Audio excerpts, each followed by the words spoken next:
जय Hind. Hello friends, कैसे हो आप सब लोग। तो आज का सेशन वेरी इंपॉर्टेंट है सीटेट के लिए। यहाँ से ऐसा कोई सीटेट का एग्जाम हो ही नहीं सकता है कि एक से दो प्रश्न ना पूछे जाएं। बार बार पेपर में आने वाला मोस्ट इम्पॉर्टेंट टॉपिक है लॉरेंस कोहलबर्ग का नैतिकता का सिद्धांत। इसमें हम लॉरेंस कोहलबर्ग के बारे में डिटेल से देखेंगे और लॉरेंस कोहलबर्ग जो है कि नैतिकता के सिद्धांत से ऐसा एग्जाम सीटेट का हो ही नहीं सकता जिसमें प्रश्न ना पूछे जाए। तो चलते हैं, देखते हैं अपने इस सेशन को। और सभी को यह हम बता दें कि इसका पीडीएफ जो है @विजय एकेडमी पर मिल जाएगा। टेलीग्राम चैनल से जुड़ जाएं। तो उसका टेलीग्राम चैनल क्या है, आप सभी लोग पीडीएफ के लिए हमारे टेलीग्राम चैनल से जुड़ जाएं @विजय एकेडमी 81 से, या फिर इसको स्कैन करके जो है हमारे टेलीग्राम चैनल से जुड़ जाएं। सारा पीडीएफ आप सभी को जो है टेलीग्राम चैनल पर मिल जाएगा। और वीडियो के लिए यूट्यूब चैनल को सब्सक्राइब कर लें क्योंकि एग्जाम तक वीडियो मिलता रहेगा। और 30 में से 30 जो है प्रश्न इसमें से देखने को मिल जाएगा। ऐसा नहीं कि हवाई सारा चीज़ है, मैंने भी करके देखा है। मैंने 30 में से 30 नंबर जो है प्राप्त किया है सीडीपी में। और आज हम लोग देखेंगे क्या, लॉरेंस कोहलबर्ग का नैतिकता का सिद्धांत। तो चलते हैं, देखते हैं अपने इस सेशन को। लॉरेंस कोहलबर्ग के नैतिकता का सिद्धांत।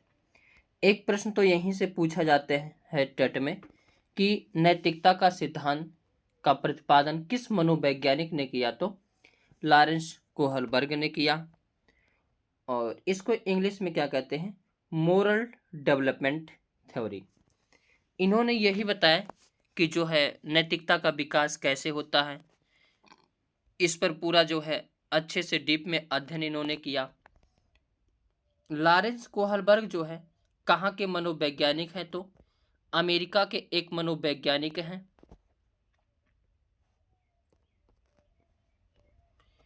और जिन्होंने नैतिकता का सिद्धांत या नैतिक विकास का सिद्धांत का प्रतिपादन किया था। अब इनके बारे में डिटेल से देखते हैं। अब नैतिकता पर बात हो रही है। सबसे पहला प्रश्न यही पूछ लिया जाता है सीटेट में, नैतिकता होती क्या है। तो नैतिकता वह गुण है जिससे हमें सही और गलत की पहचान होती है, वही क्या है, नैतिकता है। और बच्चा अपने सामाजिक परिवेश से ही नैतिकता और अनैतिकता को जानता है। जैसे जो समाज में मान्य व्यवहार है वह नैतिक है, जो समाज में अमान्य व्यवहार वह अनैतिक है। कहीं ना कहीं जो है, जैसे समाज में लड़का लड़की एक साथ रहना शादी से पहले गलत है, अगर रहते हो तो इसे अनैतिक माना जाता है। वहीं शादी के बाद अगर एक साथ लड़का और लड़की घूमते फिरते रहते, खाते नाचते, कुछ भी करते हैं, वह समाज में नैतिक है। तो वह क्या है, नैतिकता है। यानी समाज ही हमें सिखाती है क्या नैतिक है, क्या है अनैतिक। आगे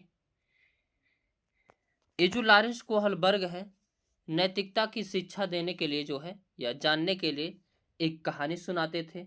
हिंज की कहानी बहुत फेमस ही कहानी है। और ये हमेशा मतलब प्रोफेसर थे, तो स्कूल में पढ़ाते थे, तो बच्चों की अलग अलग कहानी सुनाते रहते थे। उसमें सबसे फेवरेट जो कहानी है हिंज की कहानी है। तो एक भी पूछा जाता है हिंज की कहानी किससे संबंधित है, तो लॉरेंस कोहलबर्ग के नैतिकता के सिद्धांत से संबंधित है। अब हिंज की कहानी है क्या, एक बार इसको सभी लोग सुनो और इसका आंसर जो कमेंट बॉक्स में देना। हिंज नाम का एक व्यक्ति है, उसकी बीवी जो है बहुत बीमार है। अब जब बीवी बीमार है और उसको ऐसा जो है बीमारी है जिसका इलाज है ही नहीं, और उसी समय एक डॉक्टर जो है वह दवा बना लिया था जो इसकी पत्नी को जिस बीमारी जो है दवा की आवश्यकता थी। और यह दवा जो है डॉक्टर अभी हाल ही में बनाया था, तो उसका वह रेट को 10 गुना बढ़ा के वसूलना चाहता था। जबकि हिंज बहुत गरीब आदमी था, व्यक्ति था, उसके पास उतना पैसा नहीं था। तो वह जो है डॉक्टर के पास गया, बोला दवा मुझे कम में दे दो। तो डॉक्टर बोला नहीं देंगे हम दवा कम में। और वह अपने यार दोस्तों, रिश्तेदार, सभी के यहाँ पैसे गया मांगने। और सभी लोग, कुछ लोग मदद किए। कुछ लोगों का तो फेवरेट डायलॉग होता, अरे यार 2-4 घंटे पहले बोले होते तो बहुत रुपया दे दिया होता, अभी मैंने दे दिया। ये लगभग 99.99% लोगों का यही डायलॉग होता है। तो हिंज के पास जो है पैसा नहीं इकट्ठा हो पाया। तो अब वह सोच रहा है कि अगर दवा नहीं ले पाऊंगा तो मेरी बीवी मर जाएगी, और दवा के लिए मेरे पास पैसे नहीं है। तो बताओ बच्चों, अब वो क्या करे? वह चोरी करे या फिर जो है अपनी बीवी को मरने दे? अब आप सभी लोग भी कमेंट में बताओ हिंज क्या करे। कहानी इतनी ही छोटी है। आगे अब एक वर्ड आता है नैतिक तर्कड़ा, यानी मोरल रीजनिंग। नैतिक तर्कड़ा क्या होती है? तो सही और गलत के बारे में डिसीजन लेने में शामिल प्रक्रिया को नैतिक तर्कड़ा कहते हैं। सही और गलत में से किसी एक को चुनना। अब यहाँ पे बात सुनो। अभी हमने पूछा कि सभी लोग कमेंट में बताओ कि हिंज क्या करे। अगर चुराता है तो पुलिस पकड़ ले जाएगी, और नहीं चुराता है तो बीबी मर जाएगी। अब इस दुविधा में पड़ गए हो। अब जैसे जिसकी क्षमता होगी वह उस प्रकार से आंसर देगा। उसी प्रकार से जो है पता लग पाता है नैतिक है या अनैतिक, या किस प्रकार से इसके अंदर क्षमता है। तो नैतिक तर्क समझ गए। सही और गलत के बारे में डिसीजन लेने में जो शामिल प्रक्रिया होती है वही क्या है? नैतिक तर्कड़ा है। जैसे हिंज ने क्या चुना? चोरी को चुना। जब हिंज ने चोरी को चुना तब तक एक बच्चा जो खड़ा होकर बोला नहीं, चोरी को चुनने, चोरी करेगा तो पुलिस पकड़ ले जाएगी। यानी बच्चा घर से पूरा पिटा के आया है। आई बात समझ में? आगे लॉरेंस कोहलबर्ग ने नैतिकता के 3 लेवल बताए हैं। वेरी इंपॉर्टेंट लगाना। कौन कौन से 3 लेवल हैं इसको जानना बहुत जरूरी है। एक होता प्राक रूढ़िगत नैतिकता का स्तर। ये 4 से 10 वर्ष तक के बालकों के अंदर पाई जाती है। एक होता रूढ़िगत नैतिकता का स्तर, ये 10 से 13 वर्ष तक के बालकों के अंदर पाई जाती है। और एक होता है उत्तर रूढ़िगत नैतिकता का स्तर, ये 13 वर्ष से ऊपर के बालकों में पाई जाती है। ये चीज ध्यान रखना, कई बार ये प्रश्न पूछा गया है। लॉरेंस कोहलबर्ग जो है नैतिकता के कितने स्तर बताए हैं? तो 3 स्तर। प्री कन्वेंशनल स्टेज जिसमें बालक 4 से 10 वर्ष के बालक आते हैं। कन्वेंशनल स्टेज 10 से 13 वर्ष तक के बालक आते हैं। पोस्ट कन्वेंशनल स्टेज 13 वर्ष से ऊपर के बालक आते हैं। और ये चीज ध्यान रखना, इन सभी के भी 2-2 स्टेज हैं। तो मुख्य रूप से कितने भाग में बांटा गया है? 3। और उप मुख्य कितने हैं? 3 दूना 6। अब चलते हैं एक एक के बारे में डिटेल से देखते हैं। पहला है प्राक रूढ़िगत नैतिकता का स्तर।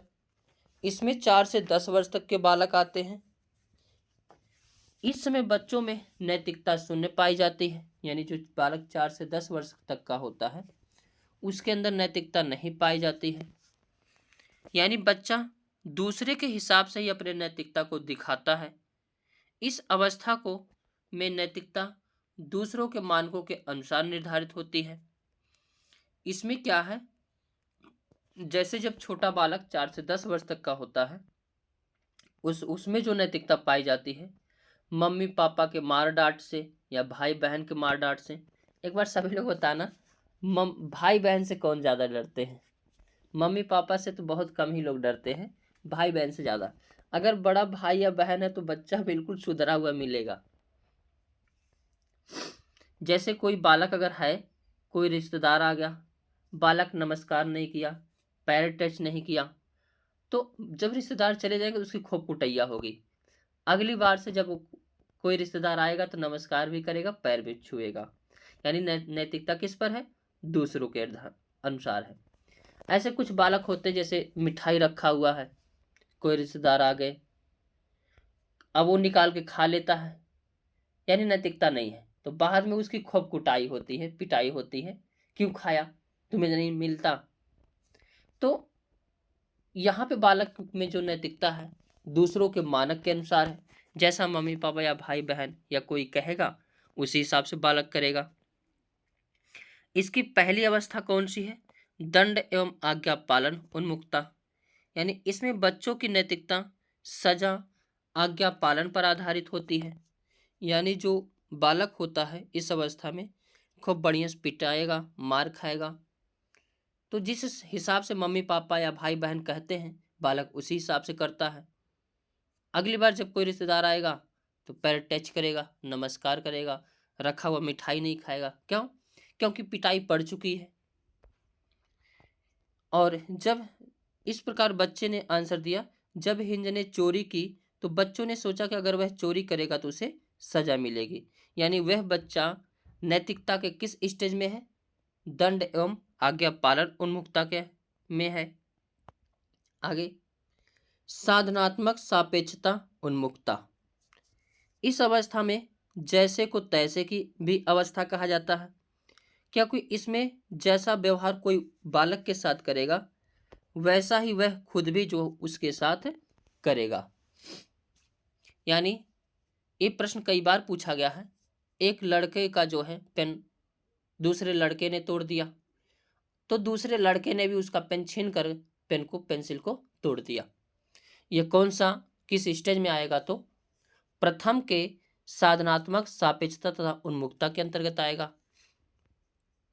इसलिए इसे जैसे कि तैसे का भी अवस्था कहा जाता है। यानी बालक को इसमें एक थप्पड़ मारोगे, बालक भी थप्पड़ मारेगा। अब चाहे जो भी हो, बड़ा छोटा कोई मतलब नहीं, जैसा बालक के साथ करोगे वैसा बालक तुम्हारे साथ करेगा। दूसरी है रूढ़िगत नैतिकता का स्तर, जो 10 वर्ष से 13 वर्ष तक के बालक के अंदर पाई जाती है। इस अवस्था में बच्चा दूसरों के मानकों को अपने अंदर समाहित कर लेता है तथा उसी के अकॉर्डिंग सही या गलत का जो है निर्णय करता है। यानी इसमें बालक पूरा पीट गया है, जैसा दूसरे लोग कहेंगे उसी के अनुसार बालक कार्य करेगा। इसके भी दो भाग हैं। एक है अच्छा लड़का या अच्छी लड़की बनने की उन्मुक्ता, और दूसरा है कानून एवं व्यवस्था की उन्मुक्ता। यानी इस अवस्था में बालक जब रहता है तो देखता है कि समाज में जो बालक अच्छा पढ़ने लिखने में तेज है उसे पुरस्कार मिलता है, सम्मान मिलता है, तो बालक भी सोचता है हम भी कहीं ना कहीं टॉप करें, हमें भी सम्मान मिलेगा, पुरस्कार मिलेगा। दूसरी अवस्था है कानून एवं व्यवस्था उन्मुक्ता। इसमें बच्चा कानून तथा सामाजिक परिवेश को बनाए रखने की भावना विकसित करता है। यानी जैसे रेड लाइट जल गई तो रुक जाना है। कभी वो जा रहा था तो उसके पापा जो है रेड लाइट जली थी फिर भी चले गए थे, उनका एक्सीडेंट हो गया।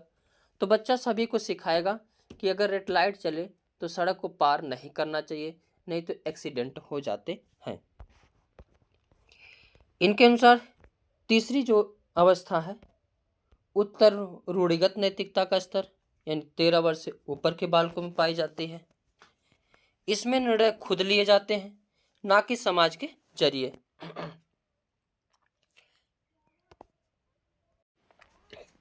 यानी इसमें बालक जो है ये जान जाता है कि निर्णय खुद लेता है, ना कि समाज के जरिए, कि क्या सही है क्या गलत है। जैसे दहेज लेना, दहेज देना सही है या गलत, वो अपने आप को समझ लेता है। अब ये हर पुरुषों या हर जो है लड़कों और लड़कियों की कहानी है कि जब तक अगर कोई बालक पढ़ने वाला है उसकी शादी हो नहीं सकती, कोई करेगा ही नहीं, या लड़का हो या लड़की सभी के साथ यही होता है। और जब वो नौकरी पा जाता तो कहेंगे दहेज नहीं लेना। मतलब तुम शादी से पहले पूछे नहीं और बाद में कह रहे हो दहेज नहीं लेंगे। तो ये चीज़ें कहीं ना कहीं समाज में सही है गलत, इसके बारे में बालक जो है सोच पाता है। इसकी भी दो अवस्था होती है। एक सामाजिक अनुबंध उन्मुखता, इसमें किशोर जरूरत पड़ने पर सामाजिक नियम को तोड़ देता है। जैसे अगर बालक किसी को इलाज करवाने के लिए ले जा रहा है और बहुत ही जो है जरूरी टाइम है कि मतलब इमरजेंसी है, तो वह सोचेगा रेड लाइट से जरूरी इस व्यक्ति को बचाना है, तो वह क्या करेगा, रेड लाइट को तोड़ देगा। और एक दूसरा होता है सार्वभौमिक नैतिक सिद्धांत उन्मुखता। इसमें किशोर दूसरों के विचारों से नहीं बल्कि खुद के मानकों के अनुसार व्यवहार करता है। जैसे भगत सिंह दूसरों के फायदे के लिए खुद को हंसते हुए फांसी पर चढ़ गए। महात्मा गांधी दूसरों के सार्वभौमिक जो है विकास को देखे, सार्वभौमिक नैतिकता को देखे। गांधी जी एक महान व्यक्ति थे। ये चाहते तो पूरी लाइफ मस्त से गुजार सकते थे, एक अच्छे से गुजार सकते थे, लेकिन इन्होंने नहीं गुजारा। क्यों? क्योंकि इन्होंने पूरे समाज का उत्थान करना चाहा। इनकी महानता देखो, अगर आप सभी को कोई नेता एक बुला लेगा, नंगे पैर दौड़ते चले जाओगे। इनको अल्बर्ट आइंस्टीन ने बुलाया कि गांधी हम तुमसे मिलना चाहते, आ जाओ अमेरिका। इन्होंने कहा अभी मैं नहीं आ सकता। कितनी बड़ी बात है इस चीज को कि मतलब कोई महान वैज्ञानिक बुला रहा हो और गांधी जैसे व्यक्ति, महान व्यक्ति कह रहे कि हम अभी नहीं आ सकते। यह महानता को दर्शाता है। और यहां अगर एक नेता बुला ले, गांव का प्रधान बुला ले, दौड़ते हुए पहुंच जाओगे। इन्होंने क्या कहा कि मैं अभी सामाजिक कार्य में व्यस्त हूं, जब इससे मुझे मौका मिलेगा तब मैं मिलने आऊंगा। अल्बर्ट आइंस्टीन ने यहां तक कहा कि 100-200 साल बाद ये सब लोग भूल जाएंगे कि ऐसे हाड़ मांस का कोई व्यक्ति इस दुनिया में था। अब ऐसे दिख भी रहा आज तक, कल तो इतने अंधभक्त हो गए हैं कि भगत सिंह, महात्मा गांधी, सुभाष चंद्र बोस, B.R. अम्बेडकर जी सबको भूल गए। अंधभक्ति का चश्मा उतारो और रियलिटी में आ जाओ। तो ये क्या है, सार्वभौमिक नैतिकता सिद्धांत। अब हम लोग देखते हैं महत्वपूर्ण प्रश्नों को करेंगे। और फिर से हम सभी को बता दें, इसका PDF टेलीग्राम चैनल @विजय एकेडमी पर मिल जाएगा। तो टेलीग्राम से जुड़ करके जो है PDF को प्राप्त कर सकते हैं। चले जो है देखते हैं प्रश्नों को।